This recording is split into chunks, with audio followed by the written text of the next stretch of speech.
Hola,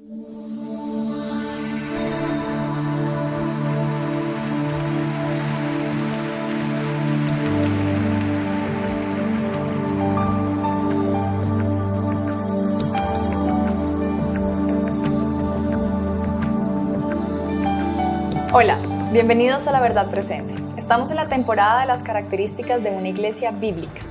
Pablo, qué bueno tenerte nuevamente con nosotros y hablando de un tema tan importante en estos días sobre características de iglesia bíblica. Sí, Lina, pues gracias al Señor Él nos permite perseverar en este asunto que realmente es muy importante en nuestros días. Así es. Y en el programa pasado veníamos hablando del Evangelio como una de las características de una iglesia bíblica. Pero me comentaste que íbamos a seguir avanzando y profundizando este tema sobre características de una iglesia bíblica para alumbrarnos y estar apercibidos de lo que necesitamos saber respecto a eso. Entonces quisiera saber de qué vamos a hablar hoy. ¿Cuál es la otra característica que vas a presentarnos? Bueno, hoy vamos a comenzar a ver un poco el lugar que tiene la palabra de Dios en la iglesia, la importancia de este asunto. Cuando nosotros miramos la historia de la iglesia, especialmente el siglo XVI, donde Dios trajo una gran restauración al pueblo cristiano, el gran ingrediente o el gran eslogan de esta época de nuestros hermanos fue sola escritura. Quiere decir que para ellos la escritura era muy importante porque fue el medio que Dios usó para que ellos fueran librados del cautiverio espiritual que se encontraban en el catolicismo romano. Entonces, el catolicismo romano tenía un gran apego a la tradición eclesiástica, a los dogmas papales, y estos hermanos entendieron que para que la iglesia pudiera llegar a la normalidad, como Dios lo había dicho, ellos tenían que abandonar todo eso y volver a la escritura. Entonces ellos dieron lugar de preeminencia a la palabra de Dios y eso trajo una gran reforma en medio de la iglesia. Entonces, siempre que ha habido movimientos genuinos de Dios, que la iglesia ha sido restaurada y ha vuelto al diseño bíblico, la palabra ha tomado un lugar muy importante. Entonces, ese eslogan de la reforma para nosotros es sumamente trascendental entenderlo. ¿Y qué lugar tiene la palabra hoy en día en la vida de la iglesia?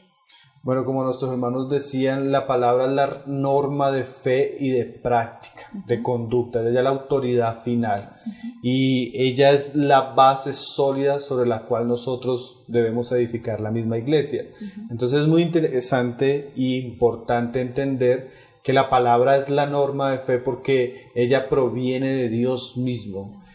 Pablo a Timoteo le dice ahí en 2 Timoteo capítulo 3 verso 16 que toda la escritura es inspirada por Dios. Esto quiere decir que la palabra es nuestra norma de fe porque Dios la inspiró y por causa de ello ella es la base final, el comienzo y el final de toda práctica, de toda creencia y de todo lo que es la voluntad de Dios para nosotros. Y eso es muy importante que la iglesia lo sepa. Es una característica principal de que la iglesia es iglesia de Cristo. Cómo ella le da lugar a la palabra de Dios o qué lugar le da ella a la palabra de Dios. Entonces ahí podemos diferenciar entre una iglesia bíblica o una secta. ¿A qué se refiere cuando dice que es inspirada por Dios?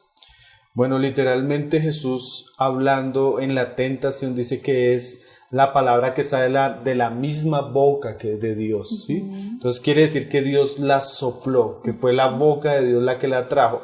Por ejemplo, segunda de Pedro capítulo 1 verso 20 dice así: entendiendo primero esto, que ninguna profecía de la Escritura es de interpretación privada, porque nunca la profecía fue traída por voluntad humana, sino que los santos hombres de Dios hablaron siendo inspirados por el Espíritu Santo. Entonces lo primero que nos muestra ese pasaje es que la palabra, la profecía nunca fue traída por voluntad de hombres, ¿sí? La fuente real de las Escrituras es Dios mismo. Dios por su Espíritu inspirando a estos hombres, Dios por su Espíritu guiando a estos hombres, y eso es lo que significa inspiración.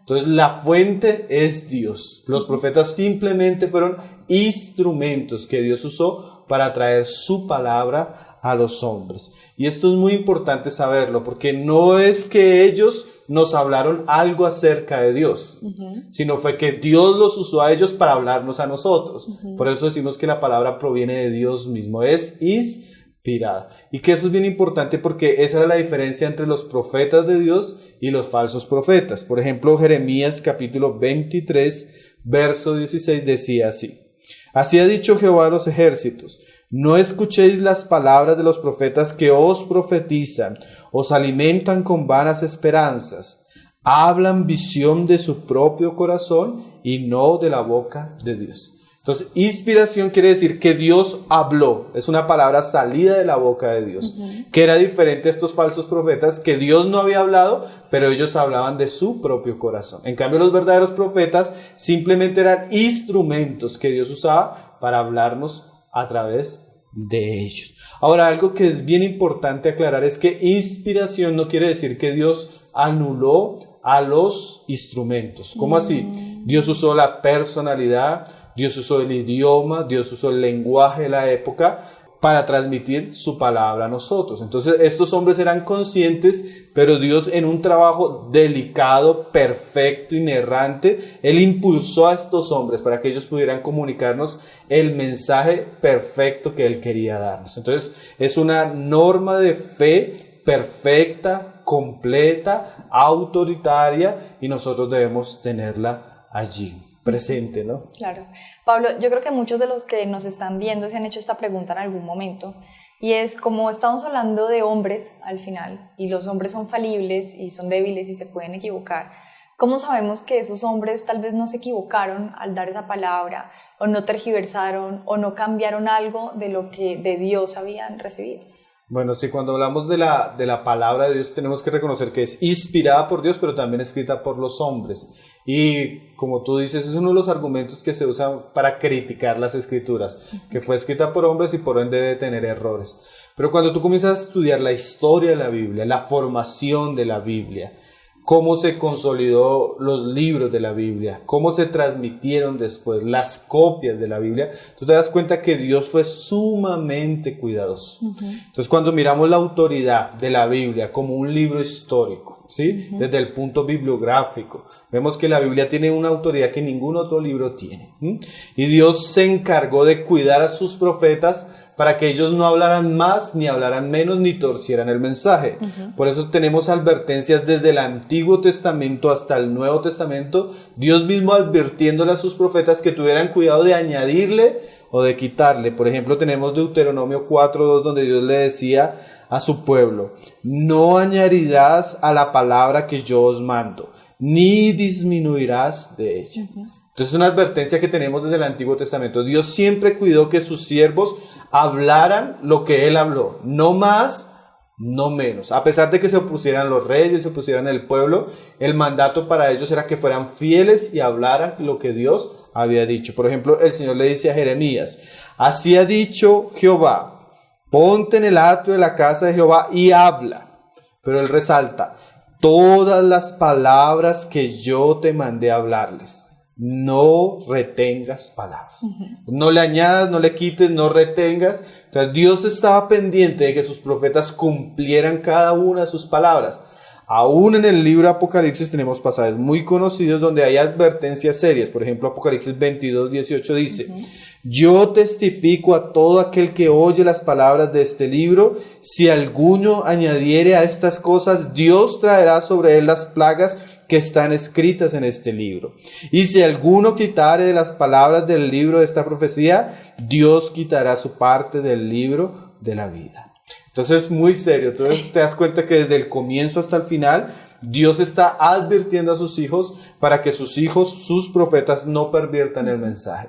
Y cuando tú miras desde Génesis hasta Apocalipsis, hay una solemnidad de estos profetas que muchas veces aún no entendían, pero eran obedientes al mensaje de Dios. Entonces hay una influencia del Espíritu guiando, cuidando, dirigiendo a los profetas para que ellos no se equivoquen en lo que escribieron. Tanto es, Lina, que Jesús un día dijo así: mira, esto es muy serio y muy interesante, que Él no vino a abrogar la ley, sino a cumplirla. Y ni una jota y ni una tilde pasaría hasta que todo se cumpliera. ¿Qué quiere decir eso? Que el Señor no solo le dio autoridad a su palabra, sino le dio autoridad a toda la palabra. O sea, podemos decir que desde la primera letra que se escribió en Génesis hasta la última letra que se escribió en Apocalipsis, Jesús certificó de que era palabra de Dios y que se cumpliría tal como Él y sus profetas la dijeron, ¿no? Jesús le está dando validez a toda la escritura, y eso es muy importante porque hay sectores del cristianismo que, influenciados por la teología liberal, llegan a decir, bueno, sí, la palabra es la palabra de Dios. No, mejor dicho, no es la palabra de Dios, contiene la palabra de Dios. Entonces, para ellos hay partes de la palabra de Dios que no son la palabra de Dios. Pero nosotros leímos en Timoteo, toda la escritura es inspirada por Dios. Y Jesús llega y dice, ¿no? El cielo y la tierra pasarán, pero mis palabras no pasarán. Y aún una tilde, que si tú miras eso en el griego, prácticamente no es ni siquiera una tilde de nuestra ortografía, sino es un palito de una letra. No va a pasar, porque todo lo que Dios dijo es inspirado, es autoritativo, es definitivo y es la norma de fe y de conducta que Dios nos ha dado como el pueblo de Dios. Y nosotros debemos entender como cristianos el lugar de la inspiración y de la autoridad de la palabra de Dios. Bueno, hay muchas preguntas que tengo todavía al respecto de la palabra, porque sé que es un tema muy amplio, pero quisiera hacer un corte para que, si ustedes tienen algún tipo de pregunta hasta el momento o ha surgido alguna duda, pues sepan que pueden enviar sus preguntas o dudas a tesorosverdadpresente@gmail.com o al grupo en Facebook Tesoros Verdad Presente. Hacemos un corte muy pequeño, no se vayan. Na presença de milhares de anjos, eis-nos aqui. Pablo, ¿qué efecto debería tener en la vida de la iglesia entender las verdades o las verdades como inspiradas en las escrituras? Bueno, entender que la palabra ha sido inspirada por Dios, que ha sido revelada a nosotros, es sumamente trascendental para la vida de la iglesia. ¿Por qué? Porque esto nos muestra que lo que Dios quería que nosotros supiéramos de Él ya lo reveló. Dios ya habló muchas veces y de muchas maneras, y nos habló por el Hijo y sus apóstoles, y ese hablar de Dios ha sido definitivo. Ese hablar de Dios es soberano y es autoritativo. Tanto que nosotros podemos leer, por ejemplo, las palabras de Pablo en el libro de Hechos, capítulo 20, verso 26, donde Pablo dice: por tanto yo os protesto en el día de hoy que estoy limpio de la sangre de todos, porque no he rehuido anunciaros todo el consejo de Dios. ¿Qué quiere decir esto? Que ya todo lo que Dios tenía que decirnos, toda su voluntad para nosotros como norma de fe ya fue revelada. O sea, los apóstoles eran conscientes que la verdad que Dios tenía que hablarnos a nosotros ya nos la habló, y nos la habló de una manera completa. Tanto que nosotros hablamos palabras refiriéndonos a la doctrina de las Escrituras como la doctrina de la suficiencia de las Escrituras. ¿Qué quiere decir eso? Que todo lo que Dios tenía que decirnos ya nos lo dijo, y eso es suficiente para conocerlo, para conocer el camino de salvación, para acercarnos a Él y para vivir conforme a los mandamientos de Dios. Entonces eso nos da todos los medios necesarios que la iglesia necesita, los puede tomar de la revelación escrita contenida en el Antiguo y en el Nuevo Testamento como la revelación de Dios. También esto es muy importante porque esto nos lleva a un conflicto que ha vivido la iglesia, que Judas mismos nos habló. Por ejemplo, ahí en Judas capítulo 1 verso 3 dice: amados, por la gran solicitud que tenía de escribiros acerca de nuestra común salvación, me ha sido necesario escribiros exhortándoos que contendáis ardientemente por la fe que una vez fue dada a los santos. Entonces mira lo que está haciendo Judas. Judas está haciendo una exhortación, un llamado, una invitación para que nosotros contendamos ardientemente por la fe, pero hay una palabra al final que es muy importante en lo que estamos hablando: por la fe que una vez fue dada a los santos. Quiere decir eso, que las Escrituras son la revelación completa de Dios, el consejo completo de Dios revelado a los santos, y que los santos ahora son llamados a combatir ardientemente por esa fe.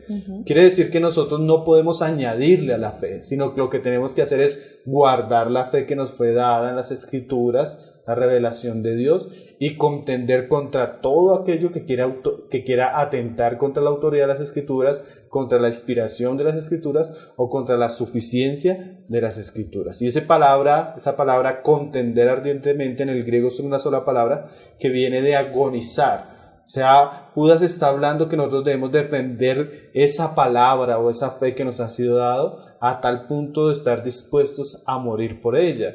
Y cuando tú miras la historia de la iglesia, así fue. Por ejemplo, en la Reforma nuestros hermanos morían defendiendo esta verdad, que la palabra era la única norma de fe. Por ejemplo, Lutero, cuando él desafía la autoridad del Papa con las 95 tesis que él escribe, él apela a la autoridad de las Escrituras, y cuando es puesto ante el concilio llamándole a que se arrepienta, lo único que dice es: si ustedes me pueden mostrar por la Escritura o con otro argumento razonable que lo que yo estoy hablando es mentira, yo me retracto, pero si no, mi conciencia está atada a la palabra de Dios. ¿Qué estaba haciendo Lutero? Aferrándose a que la única norma de fe con la cual los cristianos nos debemos fundamentar y afirmar es la palabra de Dios. Si hay algún asunto que se sale de ahí, ya está pervirtiendo el mismo mensaje de la palabra y poniéndose por encima del mismo mensaje de la palabra. Entonces nosotros debemos saber que como cristianos hay una gran guerra. Hay una gran batalla, como lo dice el libro de Judas, porque algunos han entrado encubiertamente. Y esos que han entrado encubiertamente quieren atentar contra la palabra. Esos que han entrado encubiertamente quieren torcer la palabra. Esos que han entrado encubiertamente quieren traer otras cosas fuera de la palabra. Entonces la iglesia siempre debe vigilar para estar sobre la palabra de Dios, porque esa es la principal característica de lo que es una iglesia bíblica, o sea, que está sobre la Biblia. También una de las características principales de las sectas, de las falsas religiones, es que ellas ponen a un lado la palabra de Dios. Entonces esto es muy serio que los cristianos lo conozcamos, porque ya como tenemos una palabra final, una palabra autoritativa, una palabra que tenemos que defender, ella va a ser la norma de fe y de conducta para todos nosotros como hijos de Dios. Yo quisiera que andáramos un poquito más en este tema de la guerra contra la autoridad de las Escrituras, porque es precisamente una guerra que se ha vivido ya en la historia. Sí. Y quisiera que nos dieras varios ejemplos de cómo se ha visto y de qué efecto ha tenido, porque lo que sucedió probablemente volverá a suceder, entonces nos ayudaría mucho a comprender qué tipo de guerra es, cómo se ve, para poder estar apercibidos de esto. Bueno, por ejemplo, podríamos hablar de la religión que hoy a nivel mundial es prácticamente la religión más grande y de más crecimiento, que es el Islam. Y el Islam tiene un trasfondo histórico donde ellos violentan esta gran verdad. Mahomet, cuando él comienza a tener ciertas experiencias, él comienza a hablar que a él se le aparece, más o menos en el siglo VII, un ángel. Él dice que Gabriel. Y Gabriel comienza a darle una serie de revelaciones. Entonces Mahomet comienza a enseñar en el Corán que la Biblia, porque de alguna manera el Islam tiene su fuente aún en la misma revelación de las Escrituras, la Biblia, tanto el Antiguo como el Nuevo Testamento, fue un libro que pervirtieron los cristianos, y que la última y gran revelación de Dios es el Corán, a través de las manifestaciones que le revela el ángel Gabriel durante 20 años o algo más. Entonces, cuando este hombre muere, sus discípulos escriben el Corán, y el Corán es constituido por todas estas revelaciones. Ahora, sutilmente Mahoma comienza a minar la autoridad de las Escrituras, como un libro que se ha pervertido, y comienza a poner el Corán encima de las Escrituras. Entonces él llega y dice que la palabra de Dios es el Corán. Entonces, en asuntos donde el Corán y la Biblia discuten, la palabra final es el Corán, porque la Biblia la pervirtieron los cristianos en la visión musulmana, ¿no? Entonces, esta religión, que es una religión falsa, con un falso profeta, sutilmente engañó a muchos, trajo una tremenda maldición espiritual sobre muchos, negando la autoridad de la palabra, negando la inspiración de la palabra y poniendo otra fuente de revelación superior a las Escrituras, a tal punto pues que él llega a negar las grandes verdades que enseñan las Escrituras, como que Jesús es el Hijo de Dios, como que Jesús siendo Dios se hizo hombre, la muerte de Jesús, porque el Islam niega la muerte de Jesús y niega el sacrificio expiatorio con todos sus frutos. Entonces, aunque es una religión que supuestamente está basada en las Escrituras, ella atenta contra la autoridad de las Escrituras y atenta contra el mensaje de las Escrituras. Entonces ya nos damos cuenta que eso que la Biblia anunciaba, esa guerra que la Biblia anunciaba, realmente ha sucedido de una manera seria. Por ejemplo, Pablo en su epístola a los Gálatas, él habla de esto, y yo pienso que si las personas hubieran conocido y hubieran entendido este asunto, no se hubieran dejado engañar por este falso profeta y otros muchos más que han surgido en la historia.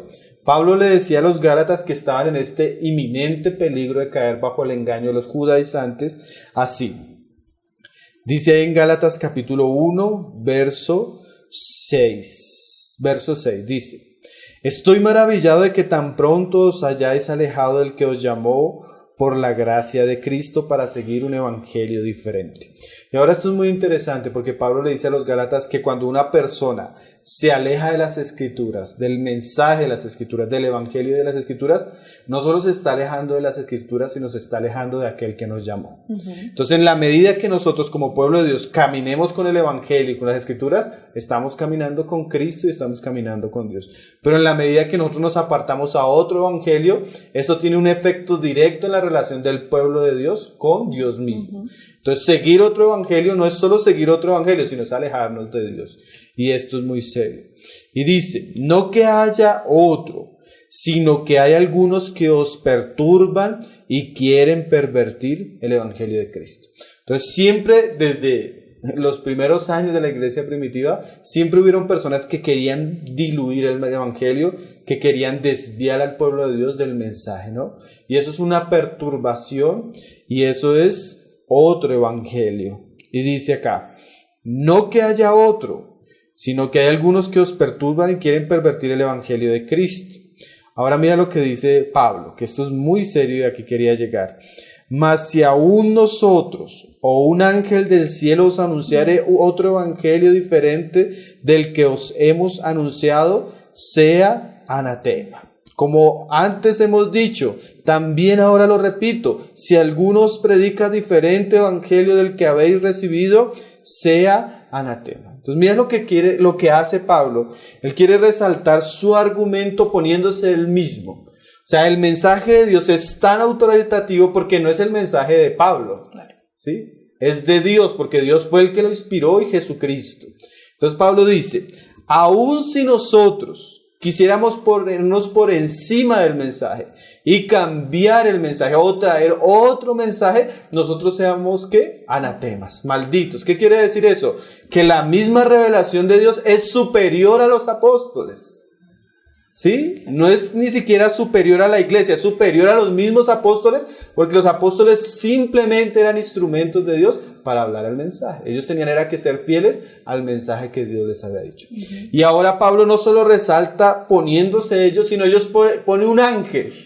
Si algún ángel del cielo viniera y se les apareciera y trayera otro mensaje, ustedes tienen que reconocer que eso no es de Dios y que eso es algo maldito, algo detestable, algo que trae juicio de Dios, algo que trae la ira de Dios. Y eso que Pablo anunciaba ahí fue específicamente lo que sucedió con Mahoma. Mahoma pone otro evangelio que recibió de un supuesto ángel que quita las escrituras y pone otra revelación por encima de ellas. Y eso es algo anatema, es algo maldito, es algo abominable. El Islam en sus principios, en su doctrina, en su teología no tiene nada que ver con el cristianismo. Al contrario, es una fe enemiga a la revelación escrita de la palabra de Dios. Porque la palabra era muy clara. Las cosas que Dios tenía que decirnos ya no la dijo. El consejo ya fue dado. La fue dada una vez para siempre. Nosotros no esperábamos un nuevo profeta. El gran profeta que se esperaba, que no solo era un profeta, sino que era el Hijo de Dios que se iba a encarnar y que iba a morir para salvarnos, ya vino. Y con él vino la revelación de Dios. No debemos esperar algo nuevo. Entonces, en la historia de la iglesia siempre ha tenido la tentación de religiones falsas, falsos profetas y de movimientos heréticos que quieren poner otra fuente de revelación. En el caso de Mahoma fue el Corán. En el caso de los mormones, el libro mormón. En los casos de los adventistas, las revelaciones de Elena de White. Entonces, la característica principal de las sectas, a diferencia de la iglesia de Cristo, es que las sectas siempre tienen otra fuente de revelación. Mas la iglesia verdadera de Cristo siempre ha entendido, ha creído, ha predicado que la revelación de Dios ya fue dada y es la escritura. Tanto el Antiguo como el Nuevo Testamento. Y esa escritura es la norma de fe y de conducta. Ella tiene un lugar superior no solo a la iglesia misma, superior no solo a la tradición de la iglesia, sino superior a los mismos apóstoles y también superior a todas las autoridades espirituales angelicales. ¿Sí? Porque es la palabra de Dios misma. Entonces, la fuente suprema de revelación. Y eso es muy importante saberlo porque siempre se ha visto como la tentación o una de las tentaciones más serias de la iglesia pervertirse es perder la mirada del lugar que tiene la palabra de Dios para ella. quiero preguntarte algo que yo creo que muchos se han preguntado hasta el momento, porque acabas de decir precisamente que la palabra y la escritura es la norma fundamental del cristianismo, pero ¿qué pasa con el catolicismo? Que dice que para ellos la autoridad, o que reconocen a la escritura o la palabra de Dios como la autoridad. Sí, bueno, el catolicismo romano peca seriamente y se torna también entra en un círculo, como lo dice Pablo, de ser anatema, porque el catolicismo, así como estos gálatas, estaban poniendo a la escritura, a la revelación de Dios, al evangelio, otros asuntos. ¿Sí? El Islam es sumamente hostil porque él quita la Biblia totalmente y pone principalmente el Corán. El catolicismo tiene otro pecado, pero igual es pecado, igual es peligroso. Que él pone la Biblia, reconoce que la Biblia es inspirada por Dios, que es la palabra de Dios, pero en la historia del catolicismo él llega a reconocer la tradición de la iglesia en el mismo lugar de la palabra de Dios. Tanto que los católicos dicen así: la palabra de Dios, ellos dicen, es la palabra de Dios, pero se están refiriendo no solo a la palabra escrita de Dios, sino se están refiriendo a la tradición de la iglesia. Entonces, cuando un teólogo católico habla de la palabra de Dios, puede estar hablando de la palabra de Dios, pero no solo refiriéndose a la palabra escrita, sino a la palabra ¿qué? Oral, o a la tradición oral de la iglesia. Entonces el pecado del catolicismo romano es que pone en igual lugar de las escrituras la tradición. Por eso es que el catolicismo está lleno de doctrinas que no están en las escrituras. Por ejemplo, la adoración a María, la oración a los santos, las indulgencias, el purgatorio, el bautismo de infantes, el papado. Bueno, y todas esas doctrinas, cuando tú vas a la Biblia, no están. Pero como ellos ponen la tradición, ellos ponen los concilios de la iglesia, ellos ponen las bulas papales en el mismo lugar de las escrituras, entonces ellos pervierten las escrituras con su tradición. Y eso era algo que estaban haciendo los judíos mismos en la época de Jesús. Cuando tú lees pasajes como Marcos 7, verso 13, dice el Señor de los judíos contemporáneos que ellos invalidaban la palabra de Dios con vuestra tradición. La tradición que ellos estaban transmitiendo era una tradición que ponían por encima de la palabra de Dios, y esa tradición invalidaba las mismas escrituras. Y eso fue lo que sucedió en el catolicismo romano. El catolicismo romano puso tan arriba la tradición, al igual lugar de la palabra de Dios, que en última la tradición pesaba más que lo que decía la escritura. Entonces se vuelve una religión falsa, se vuelve una religión vana, porque Jesús dijo también en otro lugar, ahí en Mateo 15, verso 8, este pueblo de labios me honra, mas su corazón está lejos de mí. Pues en vano me honran. ¿Y por qué lo honran en vano? Enseñando como doctrinas mandamientos de hombre. Entonces el pueblo se vuelve vano, se endurece en su corazón, y su culto y su religión es falsa cuando enseñan doctrinas que son en realidad mandamientos de hombres y que no concuerdan con las escrituras. Entonces no solo, como decía Pablo en Gálatas, no solo entra en una esfera de maldición, de ruina espiritual, de muerte, de perturbación, sino que se vuelven vanos. Y aunque tienen el nombre de Cristo, en verdad no adoran al verdadero Cristo, porque como te decía ahora, si tú te alejas de las escrituras, te alejas de Cristo mismo. Claro. O sea, hay una relación íntima entre Jesús y su palabra. Tanto podemos decir que un pueblo que dice que alaba a Jesús, pero en su corazón o en su práctica o en su doctrina no es fiel a la palabra de Cristo, sino es fiel a una tradición humana, es un pueblo vano, es un pueblo mentiroso, es un pueblo anatema, es un pueblo engañado, es un pueblo perturbado, es un pueblo que está en miseria espiritual, porque la vida solo puede venir a través de la palabra de Cristo. Mis palabras son espíritu y son vida. Si nos salimos de la palabra de Cristo a otro evangelio, estamos entrando en un terreno de anatemas. Tanto los que lo creemos como los que los predicamos. Entonces la iglesia debe saber que la característica principal de la iglesia de Cristo es que ella está sujeta a la autoridad de la palabra de Jesús. Cuando ella sale de ese terreno, están entrando en un terreno muy peligroso. Bueno, y porque además la palabra es la verdad, y la verdad vino a hacernos libres. O sea, que si se cae en cualquier otra doctrina o en algo falso, pues se está otra vez en esclavitud. Claro. Por eso es que el grito de la Reforma, que era un grito de guerra contra el catolicismo, era sola escritura. Ella sola puede ser nuestra norma de fe. Bueno, Pablo, tengo muchas más preguntas, pero quisiera hacer una pausa. Y recordarles a ustedes que pueden enviar dudas y preguntas que tengan respecto a este tema de características de una iglesia bíblica a tesorosverdadpresente@gmail.com o al grupo en Facebook Tesoros Verdad Presente. Pausa chiquitica, ya volvemos.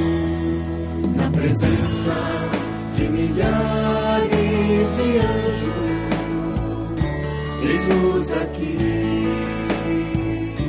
Pablo, hablando de ese grito de guerra, de solo escritura, debería entonces pasar, digamos, con base a esto que acabas de explicar, que los cristianos no tengamos tradiciones eclesiásticas o no debiéramos consultar otros libros de referencia. La tradición en sí no es mala. ¿Cuál es el peligro en el cual cayó el catolicismo romano? El catolicismo romano elevó la tradición de la iglesia al mismo lugar de la palabra de Dios y a veces anuló la palabra de Dios por la tradición. Es lógico que cuando una iglesia tiene 20 siglos, 5 siglos, 10 siglos, es normal que la iglesia vaya acumulando una serie de entendimientos en relación a la palabra que son parte de su historia, ¿no? Entonces la tradición es mala, es perversa, es diabólica, cuando ella se pone como norma superior a la misma escritura. Pero si nosotros tenemos no solo la tradición, si nosotros tenemos una escuela teológica, si nosotros consultamos otros libros, enseñanzas de hermanos, lo que debemos saber es que la palabra de Dios es juez sobre todas las cosas, mientras todas las cosas se rinden ante la palabra de Dios.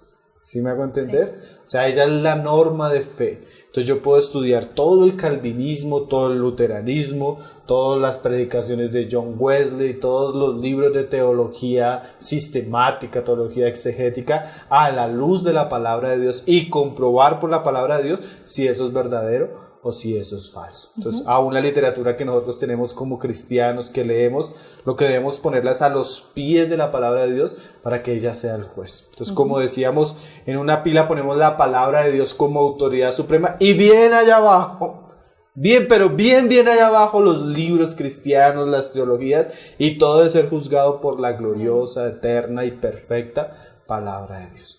Es cuando la iglesia pierde la conciencia, la autoridad de la palabra de Dios y comienza a darle autoridad a otro tipo de fuentes. Puede ser la tradición, puede ser la literatura, puede ser un predicador. Claro.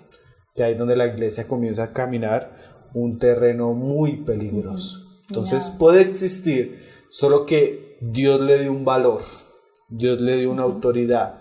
Y no solo valor y autoridad, sino que la palabra misma tiene una vida. Contiene un poder, el poder del Espíritu que no contiene ningún otro libro. Nosotros le decíamos a los hermanos hace poco que ellos pudieron haber leído un libro de cualquier autor. Hace 10 años ese libro les impartió algo de vida y Dios lo usó. Pero cuando ellos lo vuelven a leer 5 años después ya de pronto les trae algo de impacto. Pero ya a los 10 años uno no va a volver a leer el mismo libro porque ya pierde su valor. Pero cuando leemos la Biblia hace 20 años, hace 5 años, hace 2 años y la vamos a leer en 10 años, ella nunca ha perdido el vigor. Ella siempre es la palabra viva, ella siempre es la palabra poderosa, ella siempre es la palabra eficaz de Dios. Entonces Dios puede usar otros medios de gracia, pero nunca como el que Él le ha dado a la palabra de Dios. La palabra de Dios es la palabra de Dios, la palabra de Cristo final, autoritativa. Entonces lo recomendable siempre es tener el espíritu que tuvieron los judíos de Berea, que cuando Pablo llega allá, mira lo que dice Hechos capítulo 17 verso 11: y estos eran más nobles que los que estaban en Tesalónica, pues recibieron la palabra con toda solicitud, escudriñando cada día las escrituras para ver si estas cosas eran así. Entonces nosotros podemos recibir predicadores, podemos recibir la enseñanza de hombres, podemos leer libros cristianos, podemos acudir a la teología que ha acumulado la iglesia a través de la historia, pero debemos saber si todas las cosas corresponden a las escrituras. Debemos ver si todas las cosas están alineadas a la revelación de Dios, de la palabra de Dios.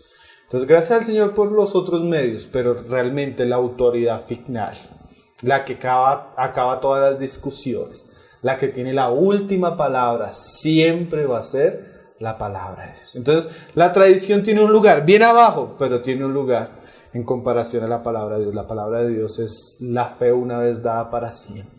es la revelación de Dios para nosotros. Sí, entiendo que es el fundamento. Exactamente. La base, muy bien. Y todo esto que hemos venido hablando hoy, que nos has alumbrado sobre la palabra de Dios, ¿qué repercusiones prácticas debería tener en la vida de iglesia que estamos viviendo hoy en día? Bueno, esto debe tener muchos frutos. Cuando la iglesia comienza a tener conciencia de esto debe mudar la manera de vivir de iglesia y de los miembros de la iglesia. Entonces, nosotros debemos saber que una característica, o tal vez la primera característica principal de una iglesia genuina, de una iglesia bíblica, de una iglesia saludable, es que tiene un amor genuino, tiene un respeto sagrado y tiene una constante permanencia en la palabra de Dios. Entonces las personas que nos están oyendo deben comenzar a meditarse, a preguntarse si el lugar donde se reúnen, donde se congrega, sucede esto. Hay un valor, hay un aprecio a la palabra de Dios. Es predicada la palabra de Dios. Se estimula a los creyentes por sobre todas las cosas a tener una relación constante, diaria, una lectura firme a la palabra de Dios. Eso es muy bueno que las personas lo sepan, porque Pablo le decía a Timoteo así, que él debía persistir en lo que había aprendido y lo que había sido persuadido, sabiendo de quién lo había aprendido. Y Pablo dice después, y que desde la niñez has sabido las sagradas escrituras, las cuales te pueden hacer saber una salvación que es en Cristo Jesús. ¿Qué quiere decir eso? Que Pablo estimulaba a Timoteo a que su fe estuviera basada en el conocimiento de las escrituras, que tenía un foco principal, que era la salvación en Cristo Jesús. Entonces una iglesia bíblica siempre está llevando a todos sus miembros, persuadiéndolos, estimulándolos a amar las escrituras, a conocer las escrituras, a sumergirse en las escrituras, tanto personalmente como familiarmente. Donde yo me estoy congregando, ¿me están llevando a la palabra de Dios o me están llevando a otras fuentes? ¿Me están estimulando a leer la palabra de Dios o me están estimulando a leer otros libros? Eso es muy importante que nosotros como cristianos sepamos, porque eso es una característica de una iglesia bíblica. Hay movimientos que cuando tú hablas con ellos, el movimiento gira en torno a un autor. Y son celosos, ¿eh? Tú a veces hablas en contra de Calvino en algunos movimientos y tú te vuelves hereje, no porque hablaste en contra de la Biblia, sino porque hablaste en contra de Calvino. Porque hoy se enfatiza a veces en los líderes, en lo que enseñaron estos líderes, y no en la palabra de Dios, ¿no? Entonces es muy importante, por un lado. Ahora también, si se te está llevando no a las escrituras, no a Cristo, no a la salvación que es por la fe, sino se te está entreteniendo, si se te está llevando a otras fuentes, si se te está engañando con otras filosofías que no se encuentran en la palabra de Dios, examine dónde se está congregando. Eso en un aspecto, si lo podemos decir, personal. El lugar donde yo me reúno está influenciándome para que yo ame más la palabra de Dios, me entregue más a la palabra de Dios, pero también eso tiene que tener un efecto en la vida de cuerpo, de iglesia. Como cristianos, yo debo pensar, a la luz de lo que estamos hablando, la iglesia donde yo me reúno es una iglesia que honra la palabra de Dios, es una iglesia que tiene reuniones para enseñar la palabra de Dios, es una iglesia que se ocupa en la lectura y la predicación clara de la palabra de Dios. Entonces, por ejemplo, la persona que nos está escuchando, ¿cuál fue el último libro de la Biblia que estudiaron en la iglesia donde se está reuniendo? ¿Sí? Eso es algo que nosotros deberíamos considerar. Hay reuniones de la palabra de Dios en el lugar donde estamos perseverando. Se enseña la doctrina de Cristo como hacían los apóstoles, porque es que el libro de Hechos dice así, dice Hechos 5:42. Y todos los días en el templo y por las casas no cesaban de enseñar y predicar a Jesucristo. ¿Es esa una práctica común del lugar donde yo me reúno? ¿Realmente yo veo que ya estoy conociendo las Escrituras, entendiendo las Escrituras, amando las Escrituras y estoy siendo estimulado a obedecer las Escrituras? ¿O qué está sucediendo? Porque el doctor Martin Lloyd-Jones, él decía que en su tiempo, el siglo pasado, él veía un énfasis donde los cristianos y las iglesias cristianas estaban enfatizando mucho en la música y el púlpito estaba siendo abandonado. Entonces la prioridad de la vida de la iglesia es la palabra de Dios, porque es que ella regula todas las cosas. Cómo debemos orar, qué debemos cantar, cómo discernimos el partimiento del pan, cómo ofrendamos, todo lo que debemos hacer como cristianos lo debe regular la palabra de Dios. Entonces si no está la palabra de Dios, ¿qué estamos practicando? Entonces ella es como la punta de lanza de todo lo que es la vida de la iglesia. Si no hay una palabra que abunde, que nos enseñe, que nos redarguya, que nos corrija, como iglesia vamos a estar caminando en terrenos muy peligrosos. Entonces cada hermano debe preguntarse, realmente donde yo me estoy reuniendo, ¿es una iglesia que se puede caracterizar porque ama la palabra de Dios? ¿Estoy conociendo la palabra de Dios? Ahora, a veces las personas piensan, y eso es pragmatismo, que es lo que veíamos la vez pasada, que hay otras cosas que pueden tener mayor impacto.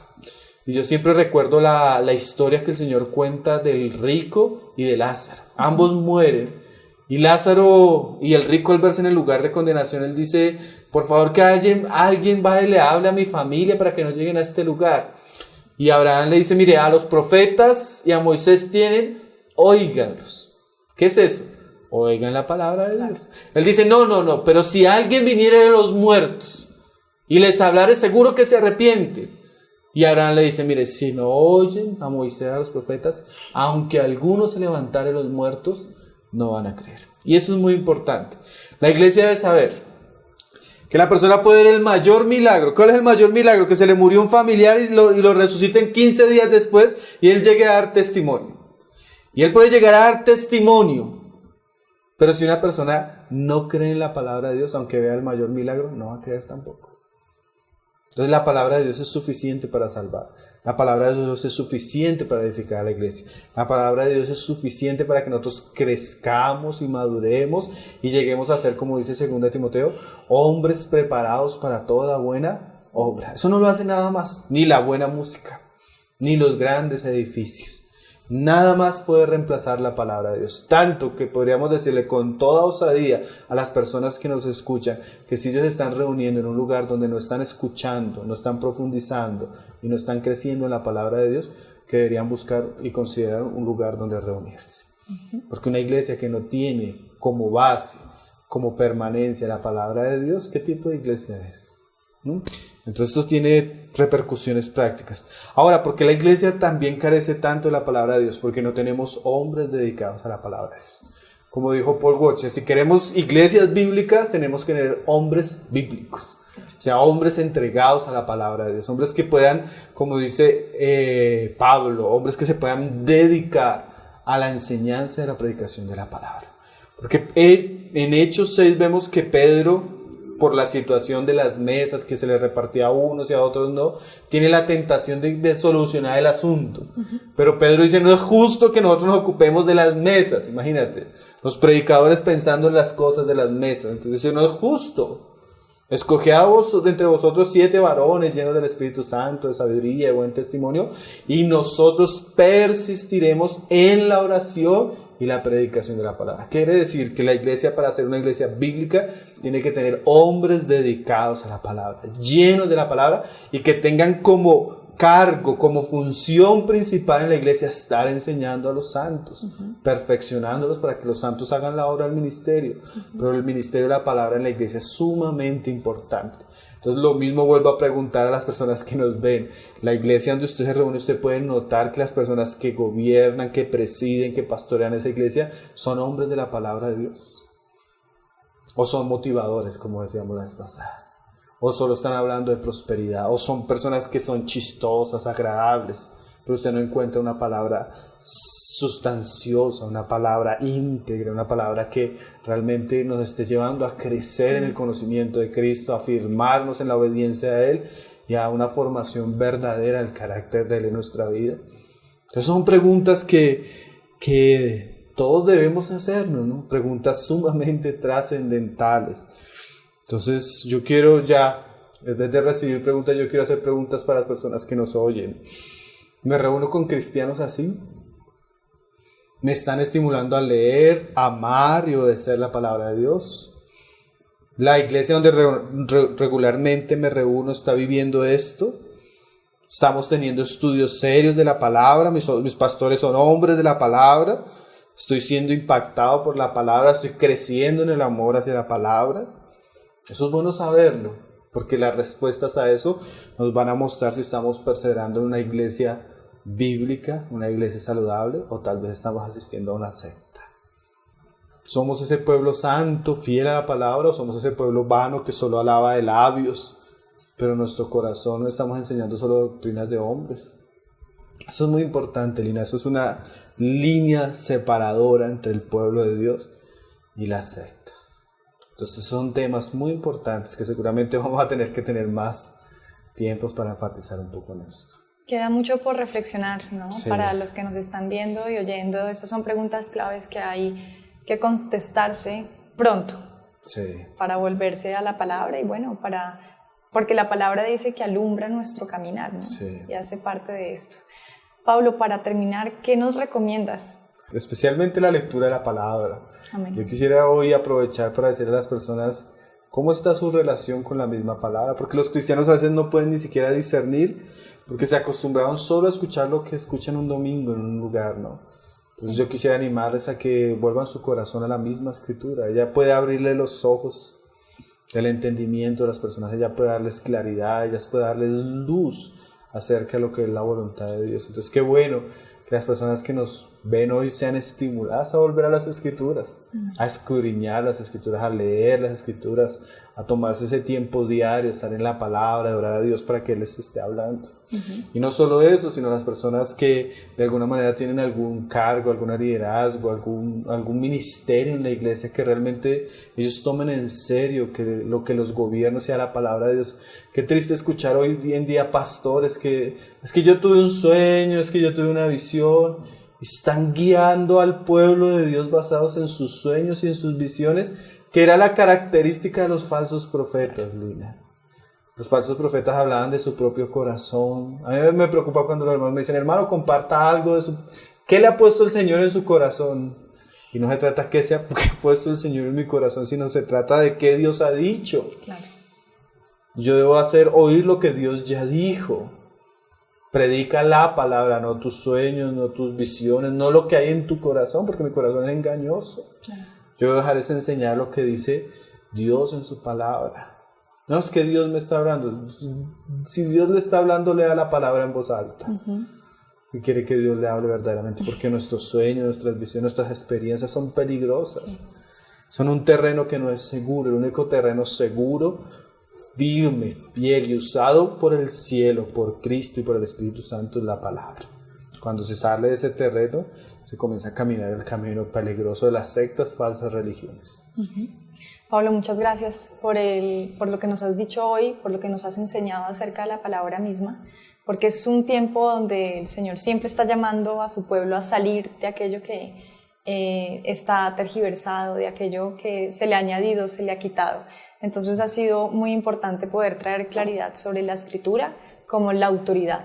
Amén. Bueno. Amén. Gracias al Señor. Esperamos que esto tenga un efecto de edificación, un efecto de examinarnos, un efecto de reflexionar a luz de la palabra de Dios sobre nuestra vida y bueno, nuestra vida de iglesia también. Amén. Seguiremos ahondando sobre este tema en los próximos capítulos. Amén.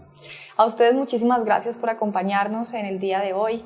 Recuerde que pueden enviarnos dudas o preguntas a tesorosverdadpresente@gmail.com y bueno, esperamos que esto sea de mucha edificación para todos ustedes. Nos vemos en un próximo programa. Adiós.